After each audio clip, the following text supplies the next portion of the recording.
श्री गुरुदेव दत्त श्री नृसिंह सरस्वती स्वामी यांचे जीवनचरित्र पाहणार आहोत.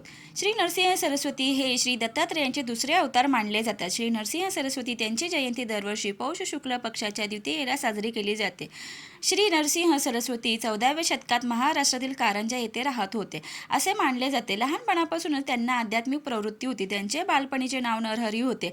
त्यांनी वेद आणि इतर धर्मग्रंथाचे अध्ययन केले. त्यांनी ब्रह्मचर्याचे पालन केले. त्यांनी लहान वयातच घर सोडले आणि काशी येथे संन्यास घेऊन आपले नाव श्री नरसिंह सरस्वती असे ठेवले. अनेक ठिकाण प्रवास केल्यानंतर ते कर्नाटकातील गाणगापूर येथे आले. श्री नरसिंह सरस्वती यांनी अनेक चमत्कार केले असे मानले जाते आणि याचे सविस्तर वर्णन गुरुचरित्रात आढळते. त्यांचे अनेक शिष्य होते आणि त्यांनी अनेक भक्तांना आत्मज्ञानाच्या मार्गावर चालण्यास मदत केली असे सांगितले जाते. कारंजा व्यतिरिक्त ज्या ठिकाणी त्यांनी प्रवचन दिले ते ठिकाणी तीर्थक्षेत्रे बनली आहेत आणि त्यापैकी काही नरसोबाची वाडी, औदुंबूर आणि गाणगापूर आहेत. श्री नरसिंह सरस्वती यांचा वंश पुढे चालू राहिला आणि काही शतकानंतर प्रसिद्ध अक्कलकोट स्वामी प्रकट झाले.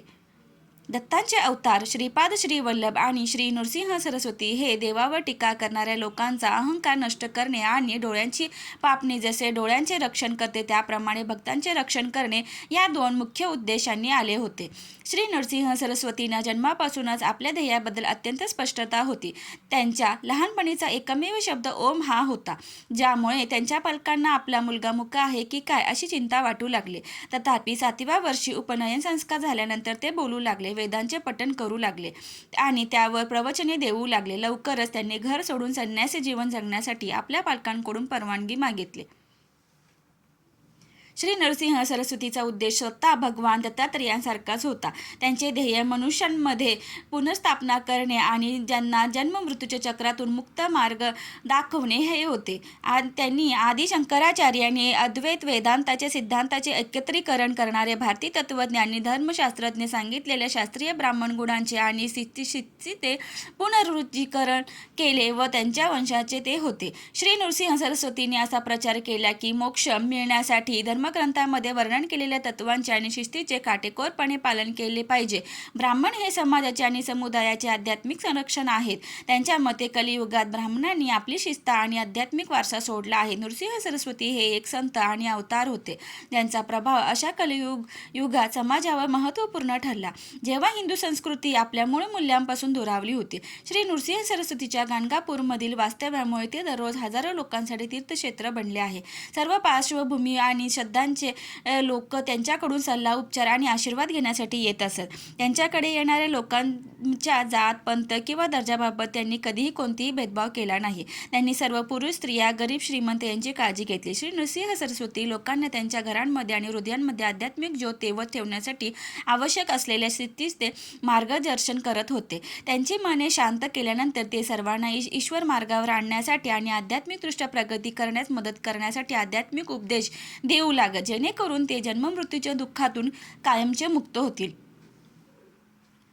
त्यांचे जीवनचरित्र श्री नरसिंह सरस्वती यांना दत्तात्रेयांचा दुसरा अवतार आणि श्रीपाद श्री वल्लभांचा पुनर्जन्म मानला आहे. दत्तात्रेयांचे पहिल्या अवताराचे चरित्र आपल्या श्रीपाद श्री वल्लभ चरित्रामृतम या पवित्र ग्रंथात असे म्हटले आहे की श्रीपाद वल्लभांनी एकदा अंबिका नावाचे एका गरीब पण पवित्र स्त्रीला आत्महत्या करण्यापासून वाचवले होते. त्यांनी नंतर तिला वरदान दिले की तिच्या पुढच्या जन्मी तिचा मुलगा म्हणून जन्म घेतील. त्यांचा जन्म इसवी सन 1378 मध्ये हिंदू पंचांगानुसार पुष्य शुद्ध द्वितीयेला कारंजा येथे झाला. जन्मावेळी त्यांचे नाव नरहरी ठेवण्यात आले. नंतर ते नरसिंह सरस्वती म्हणून ओळखले जाऊ लागले. या नावाचा अर्थ असा होता की ते मानवांची पापे आणि दुःखे दूर करणारे आहे. जन्मानंतर रडण्याऐवजी त्या बालकाने जन्मताच ओम या शाश्वत ध्वनीचा उच्चार केला. जेव्हा ते बाळ होते तेव्हा त्यांची आई त्यांना स्तनपान करू शकत नव्हती, परंतु बाळाने तिच्या स्तनावर हलके स्पर्श करता दूध वाहू लागले. नरहरी नावाचे मुलगा 5 वर्षाचा एक देखणा मुलगा म्हणून वाढत असता पण तो बोलू शकत नव्हता. त्यामुळे त्यांचे पालक खूप काळजीत होते. एके दिवशी त्या मुलाने हावभावाने सांगितले की उपनयन संस्कार करून घ्यायचा आहे. जेव्हा त्यांचा उपनयन संस्कार झाला तेव्हा नरहरी सर्व वेदाचे पठण करू लागले आणि त्यावर लगेच प्रवचन देऊ लागले. पालकांना खूप आनंद झाला, पण त्यांचा आनंद फार काळ टिकला नाही. संस्कारानंतर त्यांनी आपले जीवन कार्य पूर्ण करण्यासाठी आपले वडिलोपार्जित घर सोडून संन्यासी म्हणून राहण्याची परवानगी मागितली. सुरुवातीला त्यांच्या आईचा तिचा या इच्छेला विरोध होता. तथापि त्यानंतर नरहरीने आपला हात तिच्या कपाळावर ठेवला, तिला दत्तात्रेय रूपातील आपल्या खऱ्या स्वरूपाचे दर्शन घडवले आणि तिला त्यांच्या मागील जन्माची आठवण करून दिले, ज्यात तिने त्यांच्या आध्यात्मिक प्रयत्नामध्ये अडथळा न आणण्याचे वचन दिले होते. त्यानंतर त्यांनी आपल्या आईला पुन्हा सांगितले की त्यांना सामान्य गृहस्थाश्रमातून जायचे नाही, तर थेट संन्यासाचे जीवन जगायचे आहे. 8 वर्षाच्या लहान वयात घर सोडण्यापूर्वी त्यांनी आपल्या आईला वरदान दिले की तिला 3 मुलगे 1 मुलगी होईल आणि तिचा पुढचा मुलगा जन्माला येईपर्यंत ती तिच्यासोबत राहतील. आईला आणखीन मुले झाल्यावर त्यांनी डोक्यावर कापड गुंडाळे, लाकडी पादुका घातल्या, भगी वस्त्रे परिधान केली व लंगोट लावली. हातात दंड घेऊन त्यांनी आपले ध्येय पूर्ण करण्यासाठी आनंदाने घराबाहेर प्रस्थान केले. त्यांचे ध्येय श्रद्धा पुनरुज्जीवित करणे आणि लोकांना नैतिक व आध्यात्मिकदृष्ट्या उन्नत करणे हे होते. तरुण नरहरी अखेरीस काशीला पोहोचले. तिथे ते श्री आदि शंकराचार्याच्या परंपरेतील श्रीकृष्ण सरस्वती यांचे शिष्य झाले आणि त्यांना श्री नरसिंह सरस्वती हे नाव मिळाले. त्यांनी औपचारिकपणे आजीवन ब्रह्मचार्याची शपथ घेतली. अशा प्रकारे एक संपूर्ण संन्यासी बनले. सुखदुःखाच्या द्वंद्वावर आणि स्वकेंद्रित इच्छेच्या मार्गावर मात केली होती. आपल्या जीवनकाळात त्यांनी कृष्णा आणि भीमा नदीच्या परिसरात मोठ्या प्रमाणात प्रवास करून शिकवणीचा प्रसार केला. त्यांनी वास्तव्य केलेले सर्वात महत्त्वाचे ठिकाणे कारंजा, नरसोबाची वाडी, औदुंबर, अखेरीस ते गाणगापूर येथे स्थायिक झाले. ते आता कर्नाटक राज्यात आहेत, जिथे त्यांनी आपल्या आयुष्याची शेवटची 24 वर्षे घालवली. त्यांचे 7 शिष्य होते: बाळकृष्ण, उपेंद्र, जनज्योती, सदानंद, माधव आणि सिद्धत. या व सर्वांच्या नावापुढे सरस्वती हे उपनाव जोडले आहे. एके दिवशी त्यांनी या जगातून जाण्याची घोषणा केली आणि त्यांचे शिष्य दुःखाने व्याकुळ झाले. जेव्हा गुरुदेव जाण्यासाठी सज्ज झाले तेव्हा गावातील लोक त्यांच्याकडे धावत आले आणि त्यांनी त्यांना विनंती केली की त्यांनी आपल्या दिव्य उपस्थितीतून त्यांचा वंचित करू नये, तर येथेच राहावे. भगवान म्हणाले, अशा प्रकारचे दुःखी होऊ नका. मी माझ्या भक्तांपासून दूर कसे राहू शकेन? मी केवळ स्थूल दृष्टीलाच श्रीशैलमला जाता असल्याचे दिसेन, पण मी माझ्या आत्मस्वरूपात किंवा खऱ्या स्वरूपात गंगापूर मध्येच कायम वास्तव्य करीन. मी या गावात दुपारची भिक्षा घेईन आणि तुमच्या प्रेमळ भक्तिमय सेवांचा स्वीकार करीन. जो कोणी संगममध्ये स्नान करेल, पवित्र पिंपळाच्या वृक्षाची पूजा करेल आणि येथील माझ्या पादुकांचे दर्शन घेईल, त्याला माझ्या तयार करण्यात आला आणि फुलांनी सजवण्यात आला. हा तराफा नदीत ठेवण्यात आला. श्री नरसिंह सरस्वती त्यावर बसले. सर्व शिष्यांनी पूजा केली. जरी त्यांचे हृदय दुःखाने जड झाले होते, श्री नरसिंह सरस्वतीने त्यांना धीर दिला आणि सांगितले की मी शैलमला जवळच्या कर्दळी वनात, केळीच्या झाडांच्या वनात जात आहे. तेथे 12 वर्षे ज्योतिर्लिंगापैकी एक आहे. तेथे पोहोचल्यावर त्यांच्या सुरक्षित आगमनाचे प्रतीक म्हणून फुलांचे गुच्छ प्रवाहाच्या विरुद्ध दिशेने तरंगत येतील. लवकरच श्री गुरूंच्या वचनानुसार फुलांचे गुच्छ नदीच्या प्रवाहाच्या विरुद्ध दिशेने तरंगत यांच्याकडे आले. परंपरेनुसार श्री नरसिंह सरस्वतींनी 1459 साली 300 वर्षासाठी समाधी घेतली आणि स्वामी समर्थ म्हणून पुन्हा प्रकट झाले, ज्यांना अक्कलकोटाचे श्री स्वामी किंवा अक्कलकोट महाराज स्वामी म्हणूनही ओळखले जाते. सद्गुणी आणि श्रद्धावान लोकांना गुरुदेवांचे दर्शन आजही घडते. केवळ अधर्मी लोकांना त्यांच्या सजीव उपस्थितीचा अनुभव येत नाही. पवित्र संगमात दररोज स्नान करून ते तेथे कायम वास्तव्य करतात. किंबहुना त्यांनी असंख्य प्रसंगी आपल्या दिव्य लीलांनी भक्तांना आशीर्वाद दिला आहे. जे त्यांनी तेथे खऱ्या प्रेमाने पूजा करतात त्यांच्या मनोकामना पूर्ण होतात. खरोखरच जे त्यांचे अविरतपणे स्मरण करतात त्यांच्यासोबत भगवान नेहमी उपस्थित असतात. अशा लोकांचे चमत्कारी अनुभव त्यांच्या हृदयात कायम गुप्त राहतात. तेच प्रार्थना पूर्ण करणारे आहेत. त्यांची परंपरा आणि गुरु श्री नरसिंह सरस्वती हे शृंगेरी मठाच्या परंपरेतून आले आहेत. जगद्गुरू श्री आदि शंकराचार्य देखील याच परंपरेतून आले आहेत. गुरुवंश पुढील प्रमाणे आहे: शंकर, विष्णू, ब्रह्मा, वशिष्ठ, पराशर, व्यास, शुक, गौडपादाचार्य, शंकराचार्य, विश्वरूपाचार्य, नित्यबोध, गणाचार्य, ज्ञानगिरी, सिंहगिरी, ईश्वर, स्तती, तीर्थवर्ती, मलयानंद सरस्वती, देवतीर्थ सरस्वती, यादेवेंद्र सरस्वती, कृष्ण सरस्वती, नरसिंह सरस्वती. श्री नरसिंह सरस्वतीचे अनेक शिष्य होते, ज्यांचे वर्णन श्री गुरुचरित्र ग्रंथात केले आहे.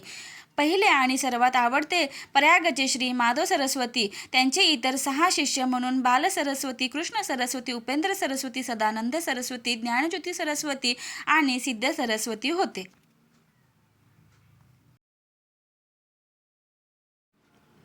सिद्ध सरस्वती नेहमी श्री नरसिंह सरस्वती यांच्यासोबत राहिल्या आणि शक्यतो संस्कृत गुरुचरित्राचे मूळ लेखक आहेत, ज्यांचे नंतर श्री सरस्वती गंगाधर यांनी मराठी भाषांतर केले असावे. ही माधव सरस्वतीची परंपरा महाराष्ट्रात अधिक लोकप्रिय असल्याचे दिसून येते. अंतिम शिष्य परंपरा म्हणजे श्री नरसिंह सरस्वती, माधवेंद्र सरस्वती, अमृतेंद्र सरस्वती, गगनेंद्र सरस्वती, माधवेंद्र सरस्वती, माधव सरस्वती. नंतर परंपरा 2 शाखांमध्ये विभागली गेली. एकनाथ, श्रीकृष्ण, ब्रह्मादास, विठ्ठल सरस्वती, अंबिका सरस्वती, अमृत. त्यांनी दिलेले उपदेश. 8 वर्षांच्या अगदी लहान वयात घर सोडण्यापूर्वी नरसिंह सरस्वतींनी आपली आई अंबिका यांना सांगितले की ते संन्यासाचा मार्ग का निवडत आहेत. त्यांच्या शिकवणीनुसार मानवी जीवनाचा उद्देश खालील अवतरणात खूप चांगल्या प्रकारे सारांशित केला आहे. जीवन हे बुडबुड्यांसारखे आहे. मृत्यू कोणत्याही क्षणी दार ठोठावून आपल्याला हिरावून घेऊ शकतो. मानवी जीवनाचा प्रत्येक क्षण मौल्यवान आहे आणि तो मनुष्याला स्वतःचे आध्यात्मिक पुनरुज्जीवन करण्याची आणि आत्मसाक्षात्काराच्या पवित्र अवस्थेकडे वेगाने वाटचाल करण्याची देवाने दिलेली संधी आहे. पूर्वीच्या युगामध्ये मनुष्याचे आयुष्य दीर्घ होते, तेव्हा शास्त्रांनी नियमांचे पुस्तक किंवा मार्गदर्शिका सांगितलेले जीवनाचे टप्पे योग्य होते. तथापि कलियुगात मनुष्याचे आयुष्य खूपच कमी आहे आणि पूर्वीच्या युगांसारखे दीर्घायुषी नाही. जर कोणी जीवनात उच्च ध्येयांचा पाठपुरावा न करता हळूहळू जीवन जगत राहिला तर आयुष्य अकाली संपले तर हा जन्म व्यर्थ ठरणार नाही का? जीवनाच्या सुरुवातीच्या टप्प्यापासूनच सांसारिक सुखांबद्दल वैराग्य बाळगले पाहिजे. मानवी दुर्गुणांमध्ये आपली शक्ती वाया घालवू नये. हे जग मायावी आहे. जर कोणी विवेक बुद्धीचा वापर केला नाही आणि वैराग्य धारण केले नाही तर तो संसाररूपी चिखलात रुतून बसेल आणि हे मौल्यवान जीवन वाया घालवेल. मनुष्याने आपले मन जीवनाच्या ध्येयावर केंद्रित केले पाहिजे आणि जीवनाच्या सुरुवातीच्या टप्प्यापासूनच ते साध्य करण्यासाठी प्रयत्न केले पाहिजेत. कारण मृत्यू कधी आपल्याला हिरावून घेईल हे कोणास ठाऊक. देवाच्या प्राप्तीशिवाय जीवन गमावणे ही मानवासाठी सर्वात मोठी शोकांतिका आहे. गुरुचरित्र काय सांगते? गुरुशिवाय देवापर्यंत पोहोचण्याचा दुसरा कोणताही मार्ग नाही. आपल्या मानवी जीवनाच्या या अल्प आणि क्षणभंगूर काळात आपण भक्तीद्वारे देवाला जाणण्याचा प्रयत्न केला पाहिजे. आपले मन शुद्ध करण्यासाठी बुद्धी आणि विवेकाचा वापर करा. मनात, वाणीने किंवा कर्माने इतरांना दुखावण्याचा विचार कधीही करू नका. जर तुम्हाला गुरूंची कृपा प्राप्त झाली तर स्वतःला भाग्यवान समजा. तुमच्या स्वतःच्या हृदयात वास करणाऱ्या देवाला जाणण्यासाठी प्रयत्न करा. कारंजा हे श्री नृसिंह सरस्वती यांचे जन्मस्थान आहे. त्याची ओळख श्री वासुदेवानंद ज्यांना टेंबे स्वामी म्हणून ओळखले जाते यांनी पटवून दिली. हे एका अतिशय प्राचीन शहर आहे जेथे करंजा ऋषीचा आश्रम होता आणि ते यात्रेकरू व प्रवाशांचे आदरातिथ्य करत असत. या ठिकाणी अनेक मंदिरे आहेत. त्यापैकी काही 1000 वर्षांहून अधिक जुनी आहेत. त्यापैकी काही प्रमुख मंदिरे म्हणजे श्री सिद्धेश्वर, श्री चंद्रेश्वर, श्री नागेश्वर, श्री कामाक्षी देवी, एकवीरा देवी, यक्षिणी देवी, श्रीराम, श्री विठ्ठल, शनी महाराज, मारुती, श्री दत्तात्रेय यांची मंदिरे.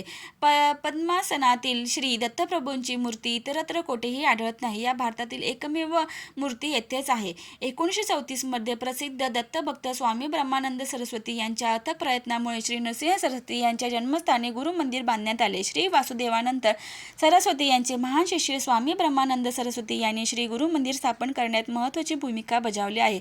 श्री नरसिंह सरस्वती स्वामी ज्या घरात जन्मले ते घर प्रसिद्ध गोडे कुटुंबाच्या मालकीचे आहे. त्यांनी ते काळे कुटुंबाच्या वंशजाकडून विकत घेतले. ज्या कुटुंबात श्री नरसिंह सरस्वती यांचा जन्म झाला होता तेव्हापासून कारंजा हे श्री दत्तात्रेयांचे सर्व अनुयायांसाठी एक प्रमुख तीर्थक्षेत्र बनले आहे.